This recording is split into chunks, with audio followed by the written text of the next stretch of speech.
Bueno, nos corremos un poquito de la cuestión COVID, coronavirus, camas ocupadas y infracciones a las restricciones para recordar una situación que fue muy escandalosa en Santander, en el país. A partir de la detención estábamos hablando de chantas en el primer bloque, de otro gran chanta que tuvo la política argentina, que llamado Marcelo D'Alessio, el falso abogado D'Alessio, espía del servicio del macrismo entre el 2015 y el 2019, espía al servicio de Patricia Bullrich, concretamente, para quien espiaba sobre casos puntuales en todo el país, además de extorsionar a empresarios, además de hacer procedimientos ilegales de seguimiento para después o perjudicar políticamente a tal o cual dirigente de la oposición o para directamente pedirle plata y extorsionarlo con eso.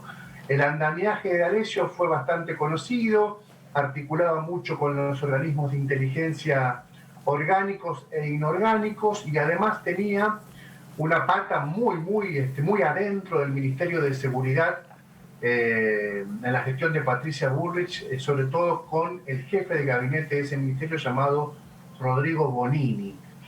La detención de D'Alessio y sus vínculos además con la prensa, con el periodismo, con algunos periodistas a los que le brindaba información que luego ellos iban a publicar en sus medios de comunicación. Decíamos, el vínculo de D'Alessio con distintos sectores era muy importante hasta que quedó detenido a partir de una extorsión a un empresario hace un poco más de 2 años. En esa detención el juez, el primer juez que toma la causa en Lomas de Zamora, ordena una serie de allanamientos, secuestra muchos celulares de D'Alessio, en realidad algunos celulares de D'Alessio y muchos elementos informáticos de D'Alessio, además de muchísima documentación, donde se corroboraban distintos seguimientos ilegales, espionaje ilegal, extorsiones a distintas personas. Del capítulo de D'Alessio y su grupo y su grupete tuvo al territorio santafesino como protagonista. Esto ya había trascendido, cómo él se reunió en su momento con quien fuera esposa de Claudio Pájaro Cantero, uno de los líderes de los Monos, asesinado en el 2012, cómo él a través de la abogada de Lorena Verdún, que era la viuda de Cantero, tuvo varios encuentros en Rosario, cómo él estaba interesado en conseguir información de policías corruptos que lo ligaran, que pudiesen ligar a esa policía corrupta o a esa policía con connivencia con el narcotráfico y esmerilar la gestión de Miguel Lifchit, como por ejemplo tuvo datos de casas o caserones o mansiones a nombre de policías en Puerto Roldán, como por ejemplo tuvo información sobre, antes de que quede detenido, información de Luis Alberto Paz y de Mercedes Paz, la hija de Luis Paz, vinculadas al narcotráfico, y además un encuentro que mantuvo en el Centro de Justicia Penal, es decir, los tribunales de Rosario, en enero del 2018, digo bien, con Monchi Cantero, con Ramón Machuca, más conocido como Monchi Cantero, antes de que sea sentenciado a 37 años de prisión por la justicia de Santa Fe. Hay mucha información en los elementos secuestrados por la justicia de seguimiento que hizo y el interés que tenía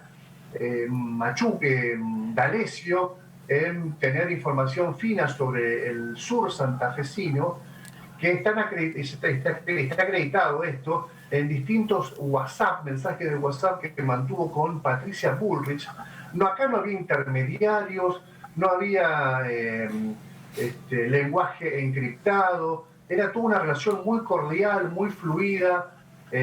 Patricia hoy estuvo en Rosario. ¿Cómo? Reporte directo.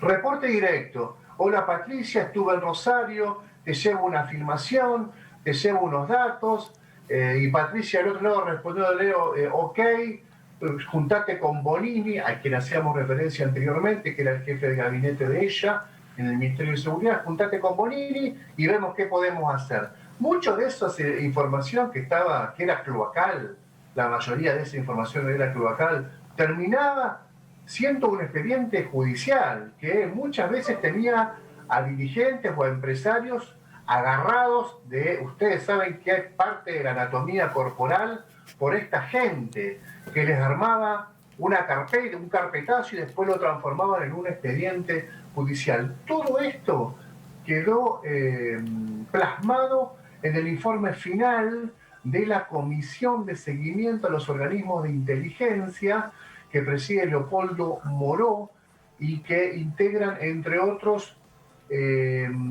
Blanca Osuna, Rodolfo Tailade, entre otros dirigentes del Frente del Frente de Todos. De hecho, Oscar Parrilli también, de hecho, el informe se puso a disposición de la prensa hace una semana, en una conferencia de prensa donde estuvieron Moró, Blanco Osuna y justamente Oscar Parrilli. Blanco Osuna muy cercana a nosotros porque es diputada nacional por Entre Ríos y ex intendenta de Paraná. Hoy también forma parte de esta comisión de seguimiento. Nada, esto está plasmado, el informe es extensísimo, 330, un poco más de 330 páginas. Es la verdad una especie de quien quiera oír que oiga, porque está ahí desarrollado todo el funcionamiento de este grupo, de esta banda de D'Alessio y compañía, y entre ellos el capítulo de Santa Fe que les mencionábamos recién, vinculado a los monos.